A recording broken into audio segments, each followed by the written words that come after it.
Raggedy Ann and the Fairies' Gift. All the dolls were tucked snugly into their little doll beds for the night, and the large house was very still. Every once in a while, Fido would raise one ear and partly open one eye, for his neat dog sense seemed to tell him something was about to happen. Finally, he opened both eyes, sniffed into the air, and getting out of his basket and shaking himself, he trotted across the nursery to Raggedy Ann's bed. Fido put his cold nose in Raggedy Ann's neck. She raised her head from the little pillow. "Oh, it's you, Fido," said Raggedy Ann. "I dreamed that the tin soldier put an icicle down my neck." "I can't sleep," Fido told Raggedy Ann. "I feel that something is about to happen." "You have been eating too many bones lately, Fido, and they keep you awake," Raggedy replied. "No, it isn't that. I haven't had any bones since the folks had beef last Sunday." "It isn't that. Listen, Raggedy." Raggedy Ann listened. There was a murmur as if someone was singing far away. "What is it?" asked Fido. "Shh," cautioned Raggedy Ann. "It's music." It was indeed music, the most beautiful music Raggedy Ann had ever heard. It grew louder, but still seemed to be far away. Raggedy Ann and Fido could hear it distinctively, and it sounded as if hundreds of voices were singing in unison. "Please don't howl, Fido," Raggedy Ann said, as she put two rag arms around the dog's neck. Fido usually sang when he heard music. But Fido did not sing this time. He was filled with wonder, as if something very nice was going to happen. Raggedy Ann sat upright in bed. The room was flooded with strange, beautiful light, and the music came floating in through the nursery window. Raggedy Ann hopped from her bed and ran across the floor, trailing the bedclothes behind her. Fido followed close behind, and together they looked out the window across the flower garden. There among the flowers were hundreds of tiny beings, some playing on tiny red instruments and flower horns, while others sang. This was the strange, wonderful music Raggedy and Fido had heard. "It's the fairies," said Raggedy Ann. "To the basket quickly, Fido. They're coming this way."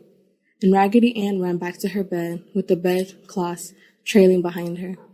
Fido gave 3 jumps, and he was in his basket, pretending he was sound asleep. But one little black eye was peeping through the chink in the side.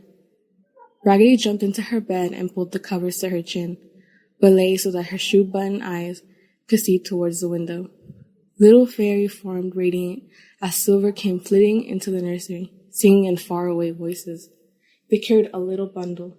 A beautiful light came from this bundle, and to Raggedy Ann and Fido it seemed like sunshine and moonshine mixed. It was a soft, mellow light, just the sort of light you would expect to accompany fairy folk. As Raggedy watched, her candy heart went pity-pat against her cotton stuffing. For her, she saw a tiny pink foot sticking out of the bundle of light. The fairy troop sailed across the nursery and through the door with their bundle, and Raggedy Ann and Fido listened to their far-away music as they went down the hall.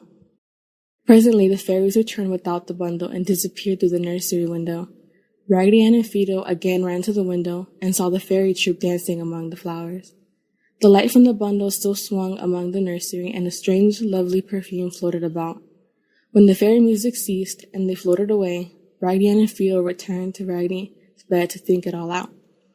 When old Mr. Sun peeped over the garden wall into the nursery and the other dolls awakened, Raggedy Ann and Fido were still puzzled. "What is it, Raggedy Ann?" asked the Tin Soldier and Uncle Clem in one voice. Before Raggedy Ann could answer, Marcella came running into the nursery, gathering all the dolls in her hands, and ran down the hall. Fido jumped beside her and barking shrilly. "Be quiet," Marcy said to Fido. "It's asleep, and you might wake it up." Mama helped Marcella arrange all the dolls in a circle around the bed so they could all see what was in the bundle. Mama gently pulled back the soft covering, and the doll saw a tiny little fist as pink as coral, a soft little face from a cunning, tiny pink nose, and a little head as bald as a French dolly when her hair came off. My, how the dollies all chattered when they were once again left alone in the nursery. "A dear cuddy baby, brothers for mistress," said Uncle Clem.